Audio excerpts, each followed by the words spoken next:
Guys, today I want to talk about adulting.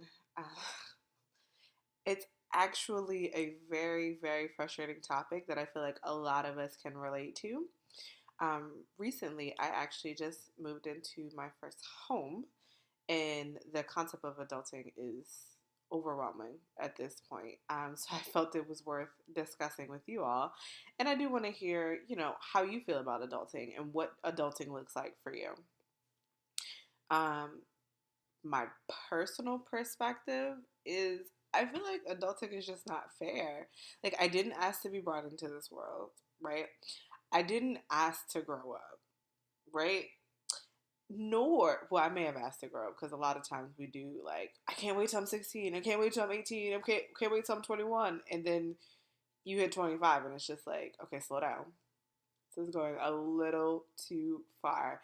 By the way, my birthday is on Wednesday, and I'm like low key excited about it. Just low key. But part of that, now that you hit that point, is just like, oh my goodness, like I remember when I turned 25, it was like quarter of a century down. Like, and that's just how you think about it. But adulting comes with real responsibilities. It comes with like having to be responsible for yourself. Like, whose idea was this? I really, really don't understand. However, the beauty of adulting is wine. I really think that wine is the consolation prize for having to adult and having to get through the responsibilities of work and family and home and everything else that we have going on in our lives and having to be able to do it with a sane mind. I really think wine helps. What helps me? What helps you guys? I actually do want to hear that. Like, what are your solutions for adulting? And I think the worst part of adulting is having to have the we have food at home conversation with yourself. Like, why is this a thing? Like, if I want to eat out, why can't I just eat out? But then you have to be an adult and say, we got food at the house. Bills are a real thing. Like, why can't my paycheck go to things that I want to do? Why does my paycheck have to go towards bills? Like, it's really, really not fair. So, I wanted to share this quote with you all that I think is absolutely hilarious, but also triggering at the same time. It says, being 18 to 25 is like playing a video game where you skip the tutorial and you're just sort of running around with no idea how anything works. When I tell you this is so triggering, I really, really mean it. To the extent where I'm like, okay, where's the manual? Like, I want to go back to the place where I had a tutorial. Like, can somebody explain to me how this all works? Because I don't know. I really, really don't know. And I really need somebody to explain it to me. And I need someone to explain it to me from a perspective of here's how it actually works. Like, I feel like a lot of times we hear all this advice and we hear all of these solutions that aren't really applicable to us. Like, I don't know if it's because we're still young as millennials, but I really feel like the millennial generation is such a unique generation. Like, we're unlike any other generation that there are. And I really, really wonder if every other generation has felt that way in some at some level. But I really feel like we're just a different breed of people.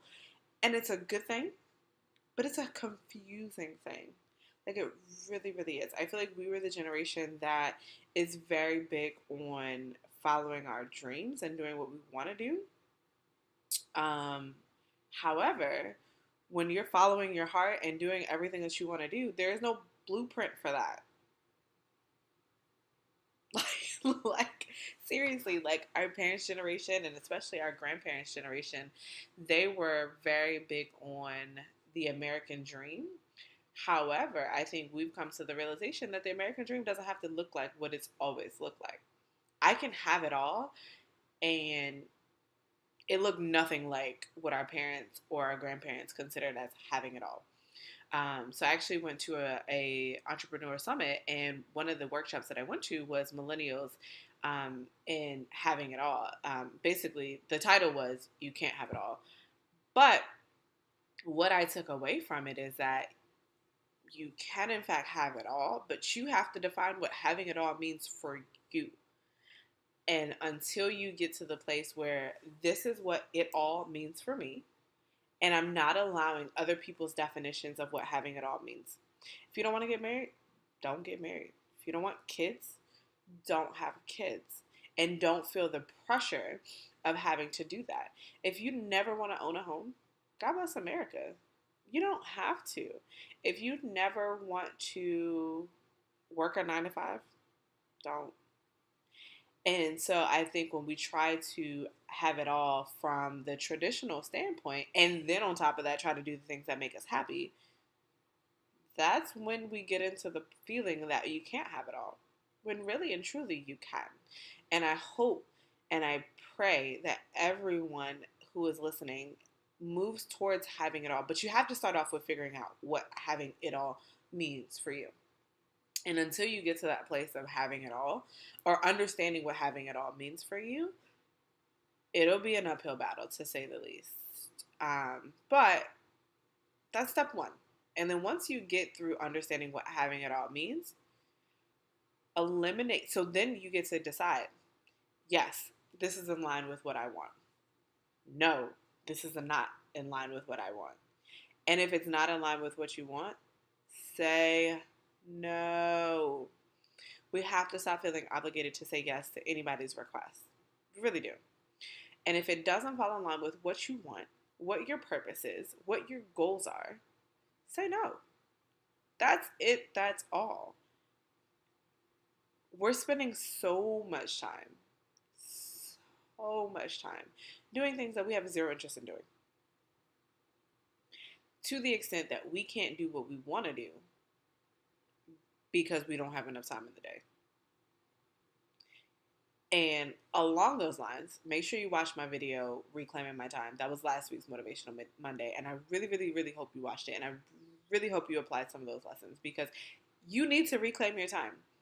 You need to make sure that your day is filled with what you want to do and things that motivate you and make you better. Okay? So, I want to hear from you guys. I want to hear what is your best adulting tip. Like, help us out because I'm a little stressed out. I'm not even gonna lie about it. I'm a little stressed out. But help me, please. What are your solutions for adulting and how do you make this adult thing work for your life? All right, see you guys next week.